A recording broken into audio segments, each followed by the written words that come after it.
इकराम, बुजुर्गान कौम और मिल्लत, पस पर्दा बैठ कर सुनने वाली मेरी इज़्ज़तदार माँ और बहनों, गयूर नौजवान साथियों, मजलिस इत्तेहादुल मुस्लिमीन के रुकन असम्बली व आमदार धूलिया जनाब फारूक शाह साहब, शहर सदर जनाब मुख्तार बिल्डर साहब, ज़िले सदर जनाब नासिर पठान साहब, अज़ीज़ान मिल्लत, बुजुर्गान कौम और मिल्लत, उलमा इकराम, मेरे नौजवान साथियों, आप जानते हैं कि 5 साल पहले पिछले विधानसभा के चुनाव में आपका इत्तेहाद, आपकी दुआएं, नौजवानों की बेलोस मेहनतें, बुजुर्गों और उलमाए कराम की सरपरस्ती ने जनाब फारूक शाह साहब को धूलिया से आपने अपना आमदार मुंतखब करवाया और 4.5 पौने 5 साल के अरसे में आप देखते हैं कि जनाब फारूक शाह साहब ने अपनी कामयाबी के बाद धूलिया की विधानसभा में जो विकास और तरक्याती काम करवाए, धूलिया की सियासी तारीख में किसी भी आमदार ने इतने तरक्याती और विकास के काम नहीं करवाए थे जो फारूक शाह साहब ने अपने इस 5 साल की मियाद में करवाए। मेरे अजीज दोस्तों और बुजुर्गों, आप जानते हैं कि विपासना सेंटर प्रबुदा कॉलोनी में और फिर एक नाकाना रोड पर और एक महात्मा फूले नगर में 3 विपासना सेंटर जनाब फारूक शाह साहब ने ये काम मुकम्मल करवाया। इन तीनों की लागत थी 1 करोड़ 70 लाख। फिर बाबा साहेब अम्बेडकर के मुजस्समे को जो नाकाना रोड पर था उसको सही करवाया 20 लाख की लागत से। एक फाइबर डोम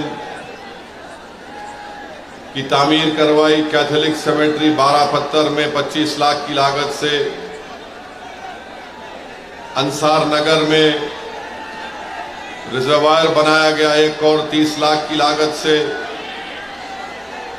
ऑक्सीजन का प्लांट लगाया गया 80 लाख की लागत से ओल्ड सिविल हॉस्पिटल में। 100 बेड का एक मैटरनिटी वार्ड धूलिया के गवर्नमेंट अस्पताल में 3 करोड़ की लागत से बनवाया।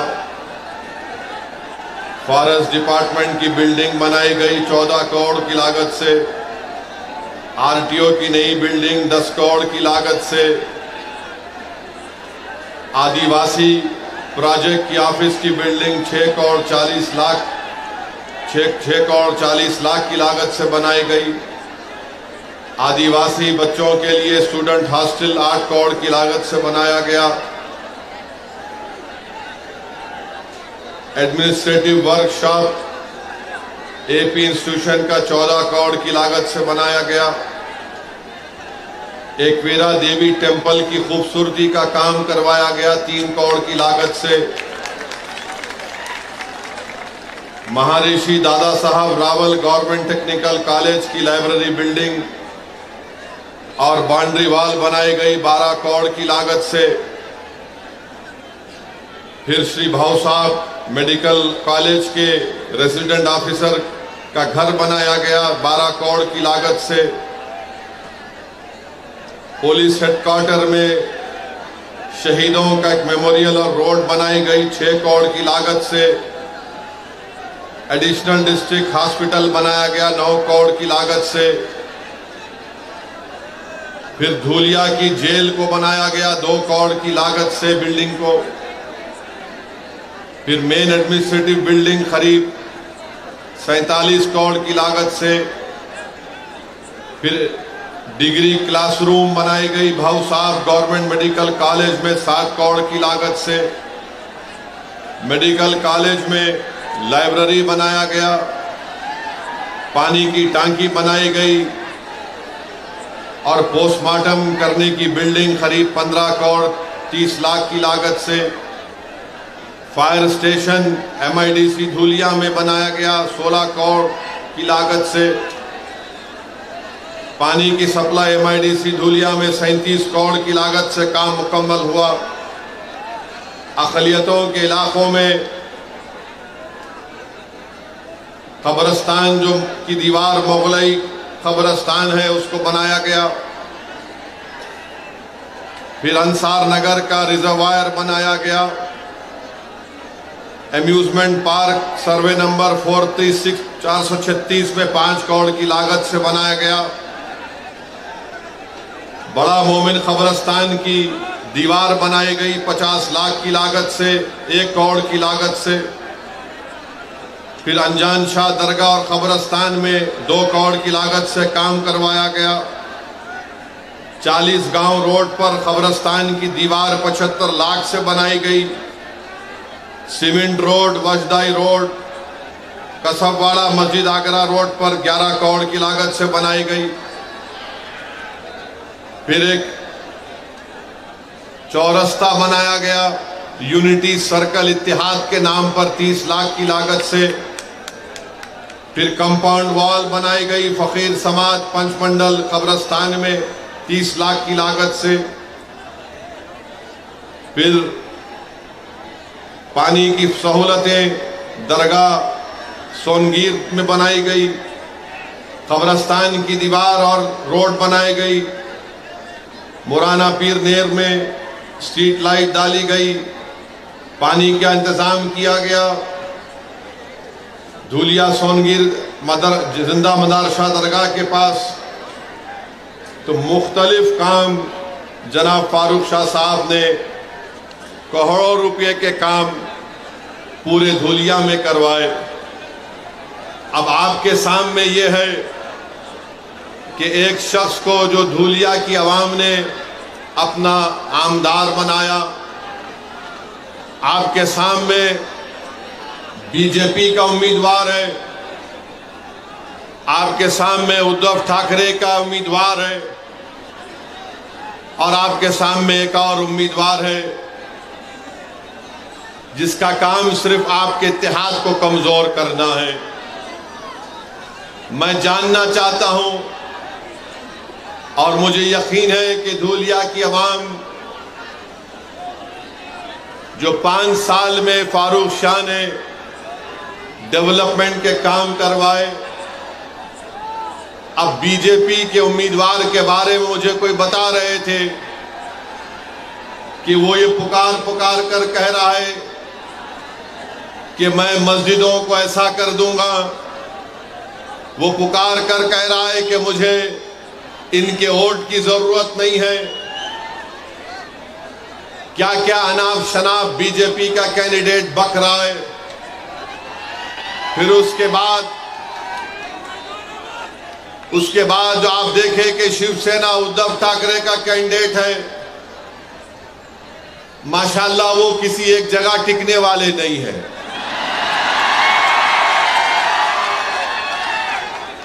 कभी कांग्रेस में भी थे वो, हाँ, राष्ट्रवादी कांग्रेस में भी थे, फिर बीजेपी में भी गए। अब उनको नजर आया कि उद्धव ठाकरे को पकड़ लूंगा, वहां पकड़ लिए। ये पहले भी 3 मरतबा 2 मरतबा के MLA थे। मैं बीजेपी और उद्धव ठाकरे की पार्टी के कैंडिडेट से हम जानना चाहते हैं कि तुम सिर्फ मुसलमानों से, सेकुलरिज्म से नफरत करते हो बताओ धूलिया के लिए तुम्हारा क्या प्रोग्राम है? तुम धूलिया में क्या करना चाहते हो? तो दोनों के पास कोई प्रोग्राम नहीं है।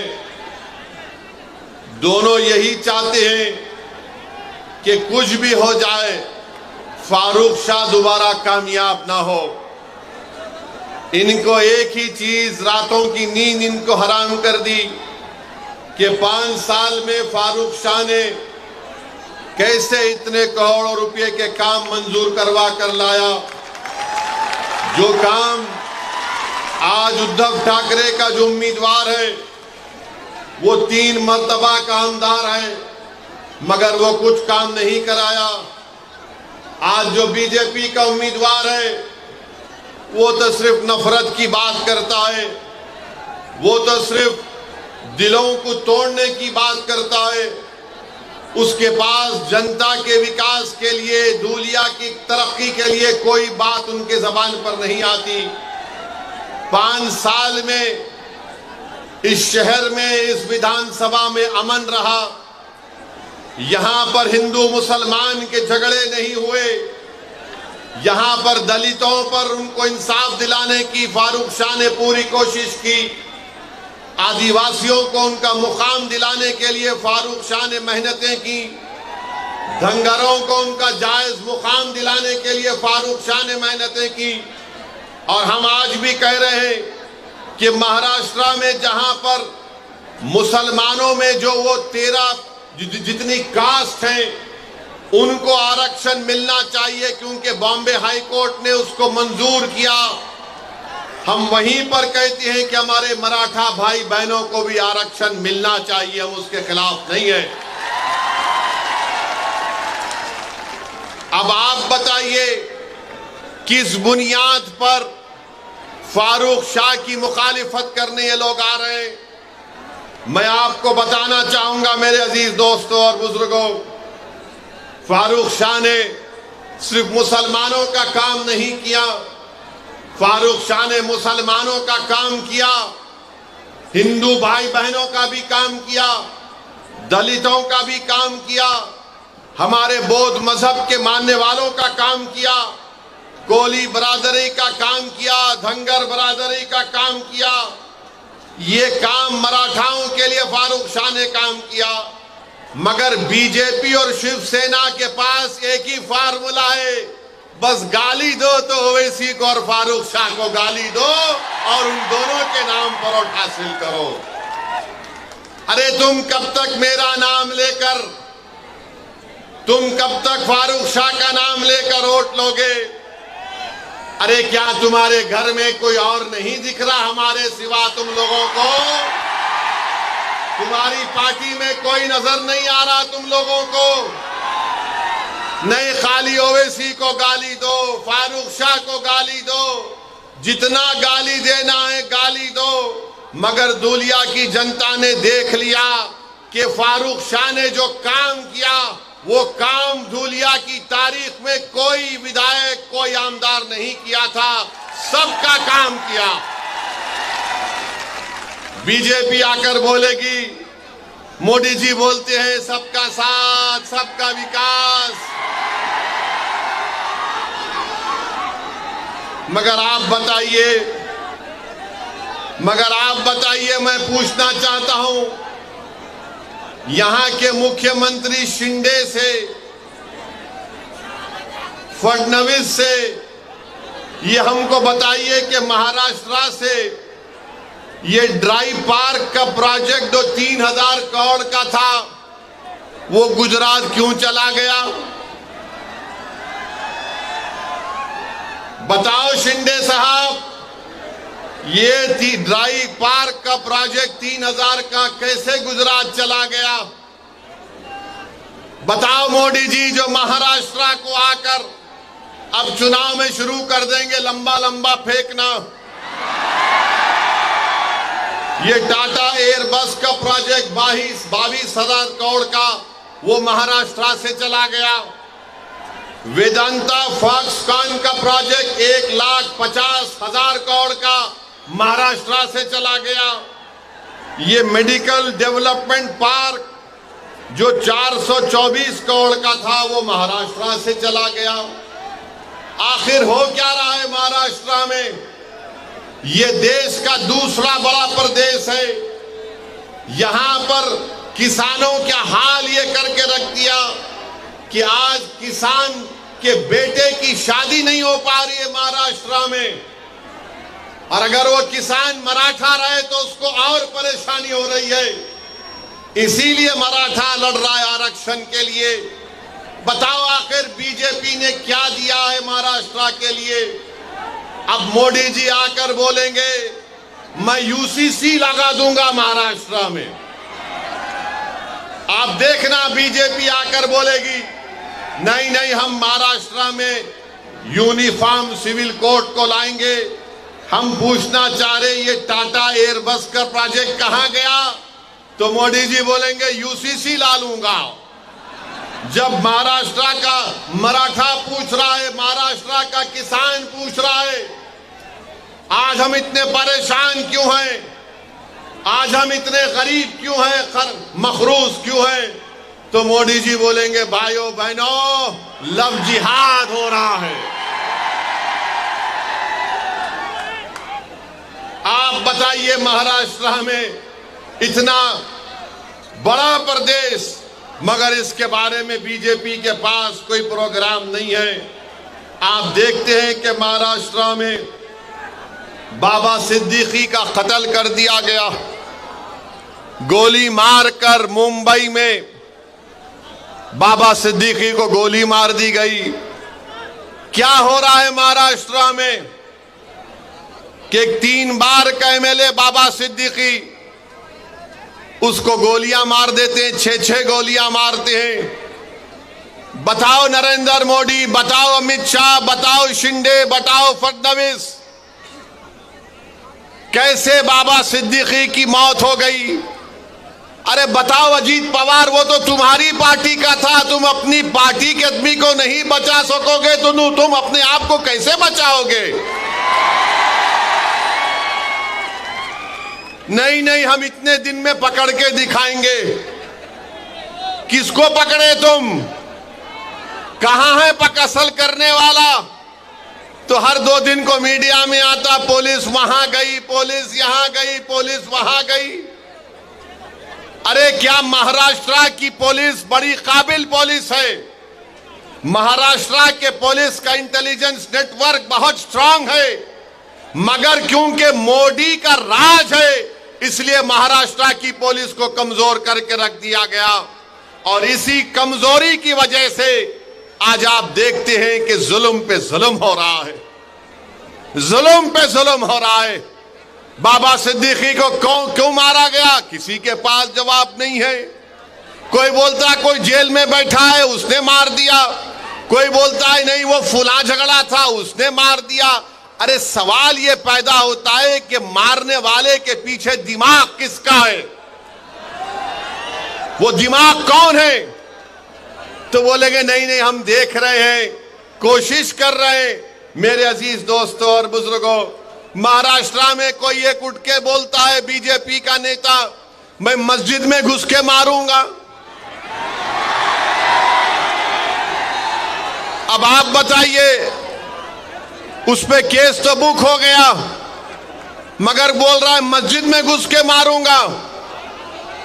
आखिर महाराष्ट्र में इतनी छूट कैसे मिल गई इन लोगों को कि कोई एक समुदाय के मजहबी जगह के बारे में कहता है कि मैं मस्जिद में घुस के मारूंगा? आखिर क्या करना चाहते हैं महाराष्ट्र को ये लोग? क्या यहां पर आप दंगे कराना चाहते हैं मोदी जी? क्या करना चाहते हैं महाराष्ट्र में आप? फिर कोल्हापुर की मस्जिद की बेहुरमती कर दी गई। आखिर क्या हुआ वहां पर? कौन है उसके पीछे? फिर आप ये भी देखते हैं कि कोई एक फुला शख्स है, उन्होंने रसूलुल्लाह सल्लल्लाहु अलैहि वसल्लम की शान में गुस्ताखी करने की कोशिश की। उनके बाजू खड़े हो जाते हैं शिंदे और बोलते हैं मैं इनके साथ हूं। अरे आप उनके साथ हैं या महाराष्ट्र के जनता और भारत के संविधान के साथ हैं? बताओ शिंदे। कोई खड़े होकर अनाप शनाप बकता है, कानून उसके ताल्लुक से कहता है कि किसी को भी इजाजत नहीं है कि वो किसी मजहब के बारे में अनाप शनाप बके। और सारी दुनिया जानती है कि इस्लाम के मानने वालों के लिए प्रॉफेट मोहम्मद सल्लल्लाहु अलैहि वसल्लम हमारे जिस्म से अगर पूरा खून भी निकल जाए तो हमारे लिए कम है। वो है हमारे लिए प्रॉफेट मोहम्मद सल्लल्लाहु अलैहि वसल्लम। मगर कोई एक्शन नहीं लिए, खाली एक रस्मी केस बुक कर दिए और बोले नहीं केस बुक हो गया। जो मजलिस को बी टीम बोलते, कोल्हापुर का एमपी उनकी बहू ने विड्रा कर लिया, शिंदे को नमस्ते कर लिया। अब बी टीम कौन हुए बताओ? अब बी टीम कौन हुए बताओ आप? जिस शख्स ने रसूलुल्लाह सल्लल्लाहु अलैहि वसल्लम के खिलाफ अनाप शनाप बका, पूरे महाराष्ट्र में पूरे बड़े बड़े लोग थे ना जो अपने आप को सेक्युलर बोलते हैं, जो अपने आप को मसीहा मानते हैं, जो कहते हैं कि हम है ना तुम्हारे लिए, तुम क्यों डर रहे? मगर किसने एहतजाज बुलंद किया? कोई पार्टी आगे नहीं आई। अगर कोई आगे आया तो इम्तियाज जलील आगे आया। इम्तियाज जलील ने कहा कि हम जुलूस निकालेंगे, हम औरंगाबाद से बंबई जाएंगे। तो ये जो हमारे ओटों को तोड़ने वाले लोग हैं, जो पीछे से भी वार नहीं करते, जो सिर्फ साजिश करते हैं, वो बोले नहीं नहीं कुछ नहीं होगा, ये ऐसा ही बयान दे दिया, कुछ नहीं होगा, कोई नहीं आएगा, कहां से कोई गाड़ी लाकर आएगा, अरे ये तो मजलिस ने एक शोशा छोड़ दिया, कुछ नहीं होगा। लोग हमको भी फोन करके बोलते थे। मैंने उन नौजवानों से कहा कि जब तारीख का ऐलान हो चुका है, अब हम वापस नहीं जाने वाले हैं। बात शुरू हो गए, नहीं नहीं मजलिस दंगा कराना चाहती है, मजलिस दंगा कराएगी। हमने कहा दंगा कराने के लिए हमने कॉल नहीं किया। रसूलुल्लाह सल्लल्लाहु अलैहि वसल्लम रहमतुल लिल आलमीन है, वो रहमतुल मुस्लिमीन नहीं, वो तमाम आलम के लिए रहमत है। He is the profit of Mankind, वो रहमतुल आलमीन है। और हम रहमतुल आलमीन के नाम पर दंगा नहीं कराते, ना कभी कराए ना कभी होने देंगे इंशाअल्लाह ताला। मगर जब इम्तियाज जलील पीछे नहीं हटा, मजलिस पीछे नहीं हटी, और जब औरंगाबाद से काफिला गाड़ियों का निकला तो औरंगाबाद के पुलिस, बड़े बड़े महाराष्ट्र के पुलिस वालों ने इम्तियाज जलील को बोला कि सर क्या करना चाहते हैं आप? तो इम्तियाज जलील ने कहा कि देखो, मैं बंबई जाकर महाराष्ट्र के होम मिनिस्टर को एक मेमोरेंडम देना चाहता हूं कि जिसने ये अनाप शनाप बका उसके खिलाफ कार्रवाई हो। अगर आप मुझे औरंगाबाद में रोक देते तो अमित शाह औरंगाबाद में, मैं उनसे जाके मिलूंगा। तो पुलिस वाले बोले नहीं नहीं आप बंबई चले जाओ, क्योंकि हम एक धूलिया के शाह से तंग हैं। अगर आप भारत के होम मिनिस्टर शाह को तंग करेंगे तो हमको तंग कर देगा वो। तो हमने कहा कि धूलिया का शाह है और शाह रहेगा इंशाअल्लाह ताला।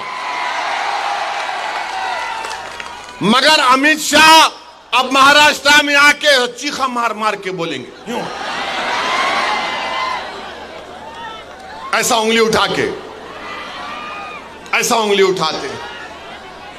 मगर जुलूस गया, मैं सलाम करता हूं आप तमाम को कि 15,000 से ज्यादा गाड़ियां थीं, हम तमाम निकले और महाराष्ट्र की तारीख में आपने एक नई तारीख रकम करवाई।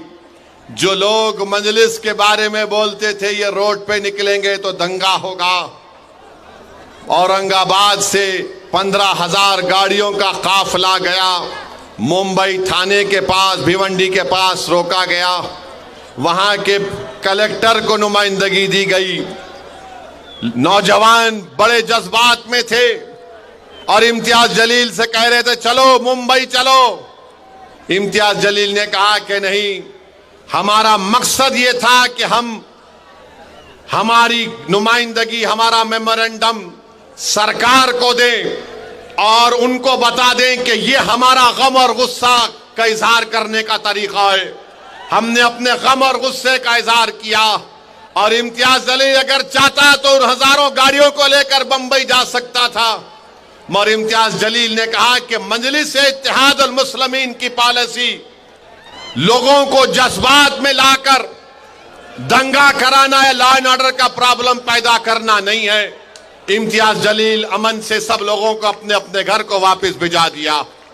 ये मजलिस इत्तेहाद अल मुस्लिमीन है और ये लोग हम पे गालियां देते हैं, अरे मजलिस ऐसी मजलिस वैसी।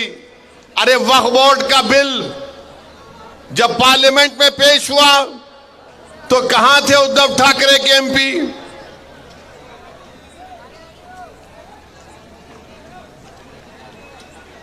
मेरे भाई, जब वक्फ को खत्म करने का बिल पार्लियामेंट में पेश हुआ, उद्धव ठाकरे के एमपी तो नहीं थे।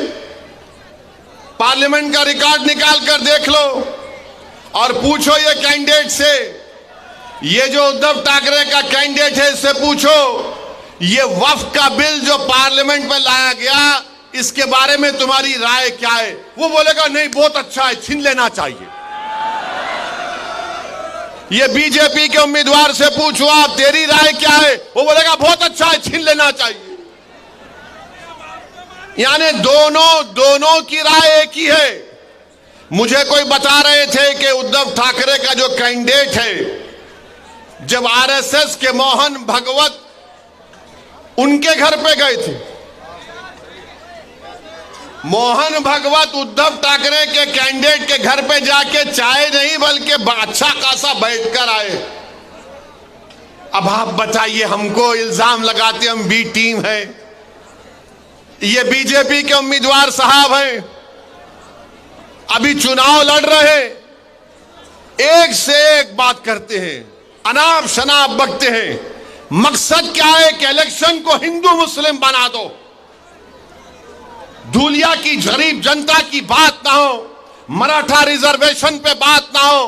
तुमने धंगरों को जो धोखा दिया स्कीम में डालकर, चुनाव के बाद देखना वो कोर्ट स्टे लगा देगी उस पर। इन दोनों का मकसद एक ही है कि हिंदू मुस्लिम का इलेक्शन करा दो, उसके बाद देखा जाएगा। मुझे यकीन है कि यहां की जनता ना बीजेपी को इसमें कामयाब होने देगी, ना उद्धव ठाकरे के कैंडिडेट को इसमें कामयाब होने देगी। चुनाव होगा तो ये काम फारूक शाह ने किया, बताओ तुम क्या करना चाहते हो? हमने ये काम किया, बताओ तुमने 3 बार तुम विधायक बने, तुमने क्या किया?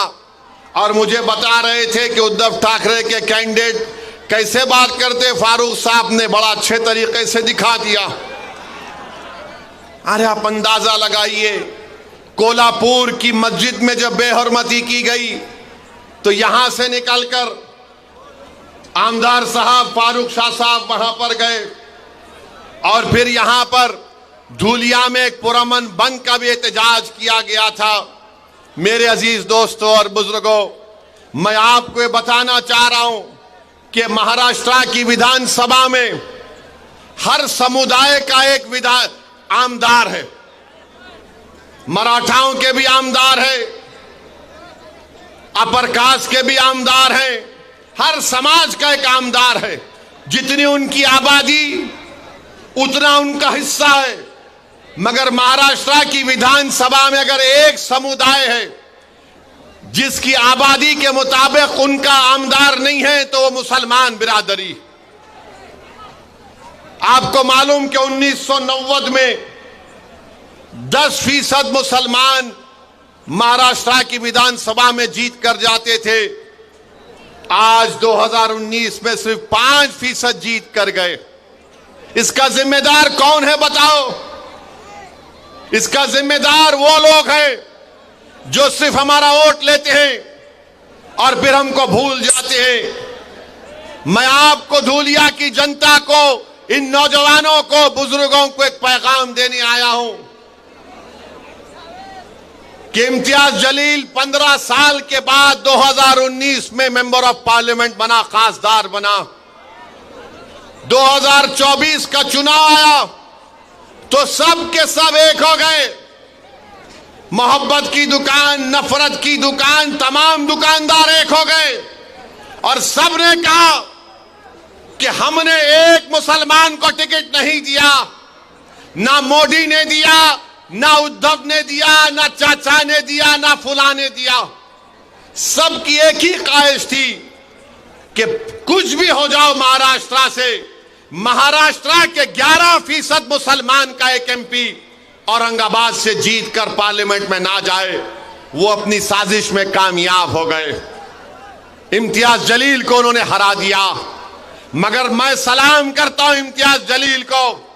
वो हार गया मगर वो मायूस नहीं हुआ। महाराष्ट्र की तारीख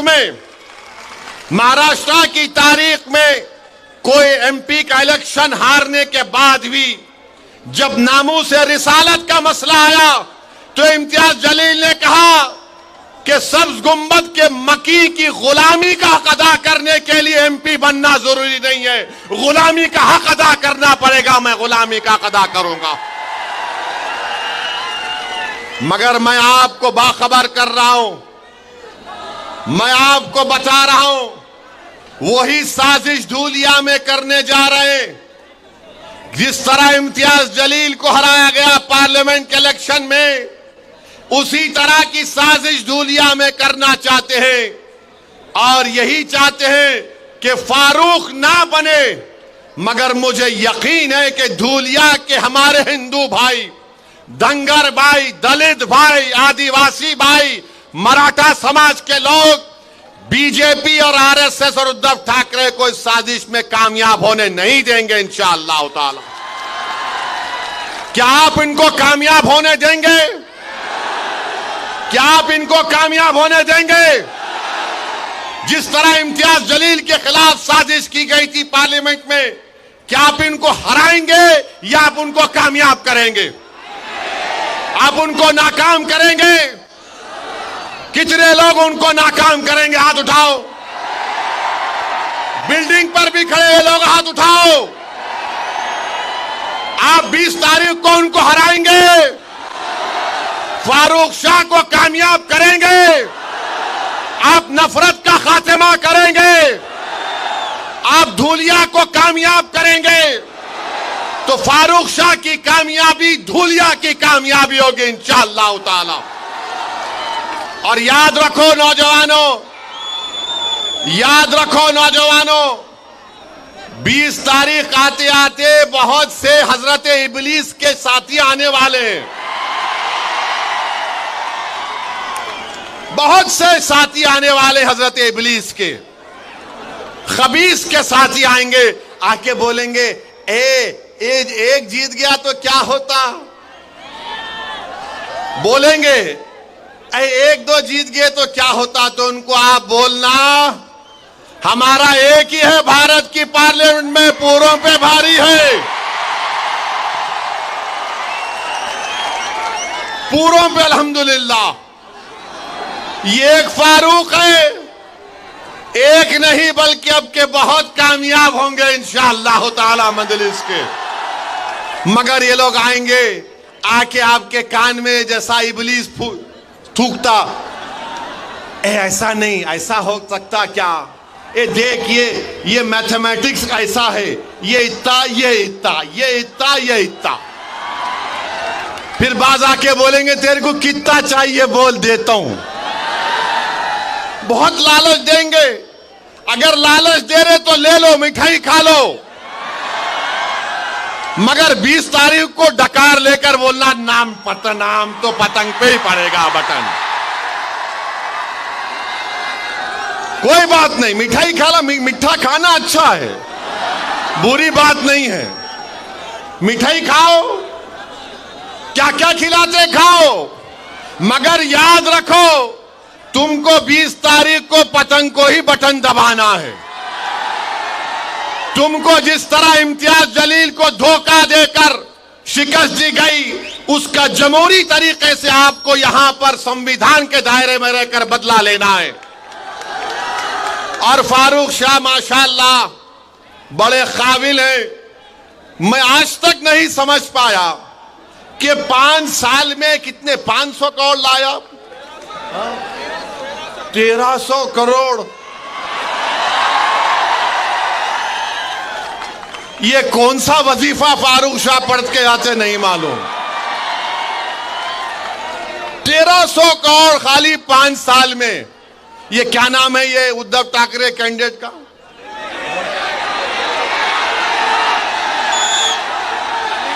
हाँ, अरे गोटे साहब,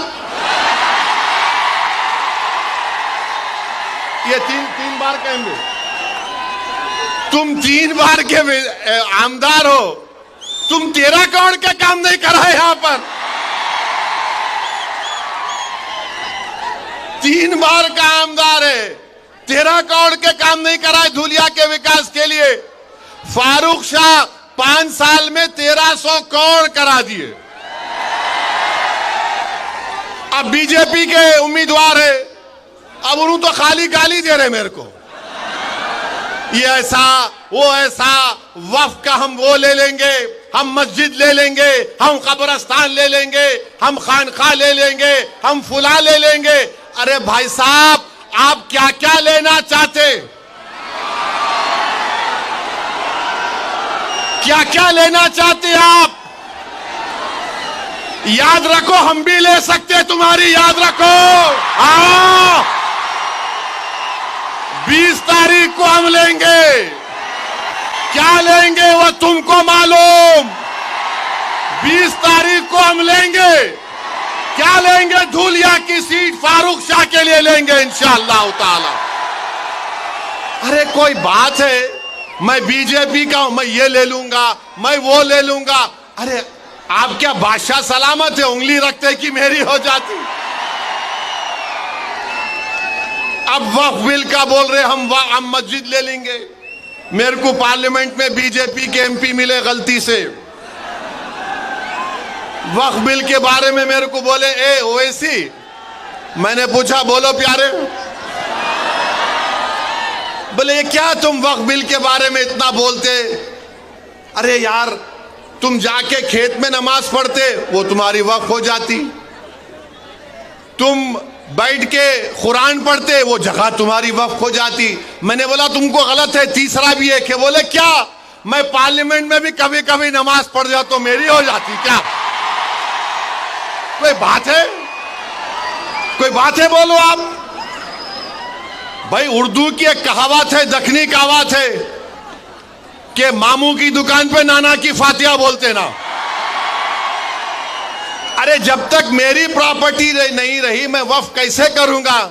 मगर मोदी जी एक फैला दिए और वक्फ सब नहीं नहीं नहीं। भारत सरकार में इंडियन आर्मी के बाद सबसे ज्यादा जायदादें वक्फ बोर्ड के पास है। मोदी जी आप एक काम करना मेरा, और ये जो बीजेपी का कैंडिडेट है उसको भी बोल रहा हूं मैं, मुंबई में एक बहुत दुनिया के अमीर तरीन आदमी का बहुत लंबा घर है, बहुत बड़ा घर है ना। वो वक्फ का दिला दो ना हमको। कोई नहीं बोलेंगे नहीं नहीं उसके बारे में नहीं बोले। अरे क्यों नहीं बोलते? वो यतीम खाने के ऊपर, जो दुनिया का अमीर तरीन आदमी है, यतीम खाने के ऊपर अपना घर बना लिया। मोदी जी, आप यतीम खाने के घर में उस शख्स के घर में शादी की मुबारकबाद देने गए। मोदी जी, क्या आपको तकलीफ नहीं हुई? यतीमों के जगह पर जिसने अपना घर बना लिया, आप वहां पर चले गए। जो यतीम खाना था आगा खानी लोगों का, वहां पर उसने अपना महल तामीर कर लिया। और यहां पर बीजेपी के कैंडिडेट बोल रहे, मैं ये ले लूंगा, मैं वो ले लूंगा। अरे बाबू, तू क्या क्या लेगा बता दे। एयरपोर्ट तेरा, माने इनका माने दे दिए, पोर्ट तेरा, रोड तेरी, सब तेरी। अब तो ऐसा लग रहा है कि बीजेपी वाले बोलेंगे, बेटा तेरे को सांस लेना है तो टैक्स दे दे। नफरत, सिर्फ नफरत इनके पास, और कुछ भी नहीं है। दिखाने के लिए कुछ भी नहीं है बीजेपी के पास। नौजवान परेशान है, रोजगार नहीं है, तो नौजवानों को बोल दिए तुम लव जिहाद पे लग जाओ। नौजवान भूखा है तो बोले तू गाय की रक्षा के लिए तू कुछ भी कर ले। मैं पूछना चाह रहा हूं, 10 साल में बीजेपी ने देश को क्या दिया? इस देश के गरीब नौजवानों को क्या दिया? इस देश के किसानों को क्या दिया? कुछ भी नहीं दिया। क्या दिया? नफरत करो मुसलमानों से, नफरत करो, डर दिखाओ मुसलमानों का, मुस्लिम अकलियत का। अरे संविधान में तो सब बराबर है नरेंद्र मोदी, मगर आप नफरत पैदा करके महाराष्ट्र में वोट हासिल करना चाहते हैं। दिखाने के लिए कुछ भी नहीं है, कुछ भी नहीं है दिखाने के लिए। और मेरे अजीज दोस्तों और बुजुर्गों, मैं आपको आखिर में एक बात बोलना चाहूंगा कि धूलिया का जो पार्लियामेंट का इलेक्शन हुआ था, धूलिया का जो पार्लियामेंट का इलेक्शन हुआ था, आपने किसको वोट दिया था भाई? ताई को वोट दिया था ना, आपने दिया था ना? शर्माना नहीं, दिए तो सर सीना मार के बोलना, दिए थे ना। उन्हों कैसा जीते, कैसा जीते उन्हों? किसके, अच्छा और फिर ऐसा पूछ दो, किसकी वोट की वजह से जीते? किसकी वोट की वजह से जीते? अरे नाम लेके बोलो, किसके वोट की वजह से जीते?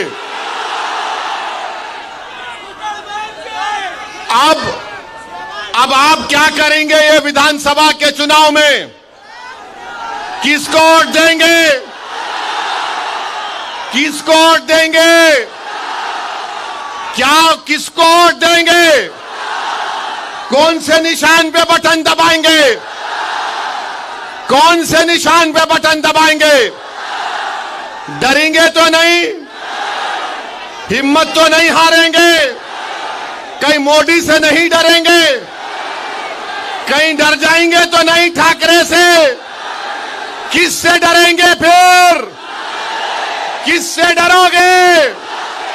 हिम्मत बुलंद रखोगे? 20 तारीख को बटन दबेगा पतंग पर, बटन दबेगा पतंग पर। अभी आधी बात बोला, 17 को फिर आ रहा हूं तंग करने इसको।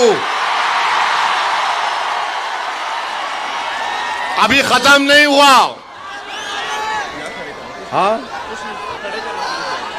इनको बोलूं, उनका बेटा बोल रहा फारूक शाह को बाजू खड़ा करो। इन्हों बहुत ज्यादा ही खड़े हो गए।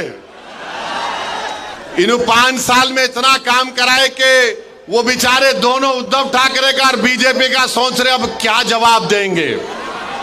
मगर मेरे भाई, आपसे मेरी गुजारिश है, मां और बहनों से गुजारिश है कि अगर आप अपना एक एक वोट का सही इस्तेमाल करेंगे तो धूलिया की कामयाबी होगी। ये फारूक शाह की कामयाबी नहीं, धूलिया की कामयाबी के लिए, धूलिया के अमन को मजबूत करने के लिए, धूलिया के भाईचारगी को मजबूत करने के लिए मेरी आप तमाम से अपील है कि फारूक शाह को आप अपना आमदार दोबारा बनाइए। आप बनाएंगे ना इंशाअल्लाह ताला? इस शेर को कामयाब करिए आप। मैं आपको बता रहा हूं, महाराष्ट्र में कोई हुकूमत नहीं बनाएगा जब तक फारूक शाह उसका साथ नहीं देगा इंशाअल्लाह ताला कोई हुकूमत नहीं बनाएगा। आप अब की बार और ज्यादा काम धूलिया में होगा इंशाअल्लाह। 17 तारीख को आपसे मुलाकात होगी।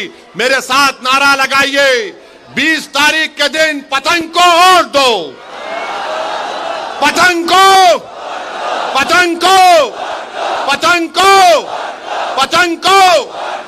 धूलिया जिंदाबाद, धूलिया जिंदाबाद, नफरत मुर्दाबाद, मोहब्बत जिंदाबाद। जोर से बोलो, मोहब्बत जिंदाबाद। अस्सलाम वालेकुम।